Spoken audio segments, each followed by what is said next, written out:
Oke, kali ini gue mau berbagi tips ke kalian semua, khususnya kalian yang lagi nyari Ninja RR bekas. Jadi ada beberapa poin penting yang harus kalian tahu, dan ini lebih ke arah masalah-masalah yang sering terjadi di motor ini. Yang pertama adalah di bagian speedometer. Kalian bisa cek di sini. Ini adalah jarum untuk indikator bensin dan indikator suhu. Kalau kalian pengen ngecek indikator bensin, kalian bisa pencet tombol ini. Kalau dia ditekan, jarum ini dia akan naik. Itu artinya dia menunjukkan bensin yang ada di tangki. Kalau kalian ingin ngecek indikator suhu, ini nggak perlu dipencet ya. Jadi dia udah otomatis. Kalau misalnya mesin kalian udah nyala dan panas, dia akan naik dan menunjukkan seberapa panas mesin kalian.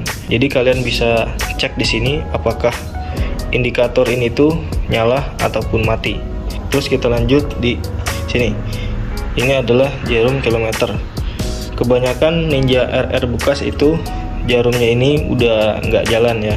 Jadi kalau kalian beli itu nggak usah kaget, karena punya gue juga ini sama ya, mati. Dan kalau menurut gue ini nggak terlalu penting. Terus kita lanjut ke stang. Kebanyakan Ninja RR second, khususnya di Comster sini ya, itu dia oblak. Kemungkinan untuk pelornya itu rusak. Kalau misalnya kalian bawa motor itu pasti kerasa banget jedak-jeduknya ya. Jadi kalian coba dulu taikin ya, dipakai jalan, apa Comsternya itu bagus atau udah oblak. Sekarang kita lanjut ke mesin. Ini menurut gua pembahasan yang paling penting buat kalian yang lagi nyari Ninja RR second. Kalian bisa cek di bagian blok head sini ya, blok piston. Nah, kalau Ninja RR yang masih bagus, itu suaranya ketika mesin dinyalakan dia adem ya. Kalau misalnya udah kena sehernya, udah aus, boringannya aus, biasanya dia bunyi ngelektrek ya, bunyinya tuh berisik lah. Nah itu kalian harus pertimbangkan juga. Kalian perhatikan baut-baut nempel di blok head sini nih, atau di bagian mesin yang lainnya.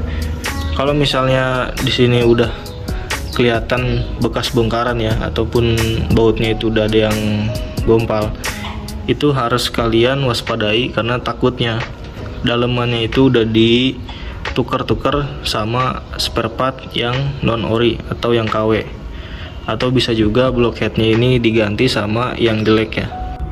Kita lanjut ke bagian blok kopling. Nah, jadi di sini ada beberapa masalah yang sering terjadi ya.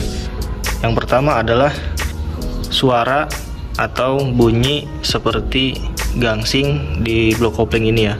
Itu karena di sini dia ada gigi primer sama gigi sekunder ya. Jadi gigi primer dan gigi sekunder itu dia bertemu ya, atau berpapasan, bersentuhan. Nah, kalau misalnya gigi sekunder dan primernya ini udah aus ya, dia akan menimbulkan bunyi seperti gangsing ya. Kalau kalian tahu gangsing, jadi bunyinya tuh apa ya, kalau Sundanya mah ngehiung gitu. Kalau kalian ketemu yang kayak gitu, itu bisa kalian pertimbangkan juga ya. Kalau kayak gitu fatal nggak sih akibatnya? Itu sebenarnya nggak ngaruh ke performa motor ya, cuman yang bikin gak enak tuh suaranya aja, jadi terlalu ganggu gitu ke kuping. Nah terus kalian bisa cek juga di bagian sini, di bagian oli ya, nih kaca sini. Kalau misalnya oli yang di sini tuh warnanya masih kayak gini ya, kecoklatan kayak gini, itu berarti di sini masih aman ya, belum ada kebocoran. Kalau misalnya kalian pas ngecek di sini olinya ini kecampur cairan hijaunya, itu berarti di sini ada kebocoran dari ini ya, air coolernya. Dan di sini kalian lihat nih ya, ini air coolernya masuk ke sini. Nah kalau misalnya di sini ada seal yang bocor, otomatis dia bakal nyampur ke oli nih ya, nih ke oli bak kopling sini. Jadi nanti dia warnanya itu bakal kecampur ya, jadi nggak coklat kayak gini. Jadi ini harus kalian perhatikan juga supaya kalian juga nggak ketipu. Ngomongin masalah air cooler ataupun air radiator di Ninja RR, kita bahas langsung ya. Untuk tahu radiator Ninja RR itu berfungsi apa enggak, kalian bisa buka tutupnya. Mesin motor kalian hidupkan, nanti kalian gas nggak usah kenceng-kenceng ya, gas standar aja. Saat kalian buka itu airnya dia muncrat-muncrat ya, keluar-keluar, itu artinya saluran yang ada di dalam sini itu kemungkinan ada yang tersumbat ya, ataupun kotor. Itu misalnya radiator itu bagus, ketika kalian tarik gas ya, dia bakal bakal adem gitu, nggak muncrat-muncrat. Nah, kita lanjut ngebahas Super Keeps. Masalah Super Keep ini, dia biasanya macet karena terlalu banyak kerak di klepnya sini ya, nih di buka tutupnya itu terlalu banyak kerak sehingga dia jadi macet. Kalian bisa coba dulu dibawa ya, terus kalian bawa ke boot aja dicoba, ataupun digeber-geber di tempat aja. Kalau misalnya digeber-geber nggak mau jalan ininya, berarti dia macet ya. Kalau misalnya dia jalan berarti masih bagus di sininya atau bersih gitu ya. Nah, permasalahan seperti ini kalian nggak perlu khawatir gitu, karena memang hampir semua owner Ninja itu ngerasain hal yang sama ya.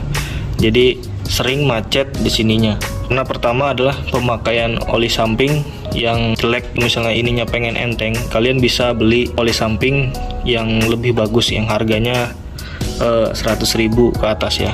Nah, kalau gue ini pakainya Motul, kisaran harga di pasaran itu 100 ribuan ya.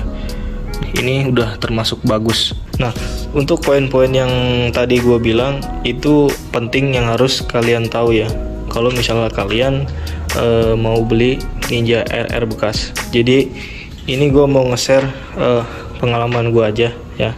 Nah, kalau untuk masalah body tangki, jok ataupun bodi belakang ya, knalpot ataupun pelek, itu mungkin kalian bisa tahu mana yang bagus, mana yang enggak. Kalau menurut gue yang paling terpenting membeli Ninja RR ini adalah di bagian mesin. Karena kalau kalian tahu ya, harga spare part Ninja RR itu harganya mahal, terus ngedapetinnya juga susah. Nah, buat kalian yang masih bingung gimana cara milih yang benar, kalian bisa komentar aja di kolom komentar ya. Gue bakal bantu jawab sebisa gue yang gue tahu. Saran gue lebih berhati-hati lagi untuk membeli Ninja RR second. Buat kalian yang suka dengan channel ini, jangan lupa like-nya, subscribe, dan bunyikan loncengnya supaya kalian nggak ketinggalan video-video terbaru dari gue. Oke?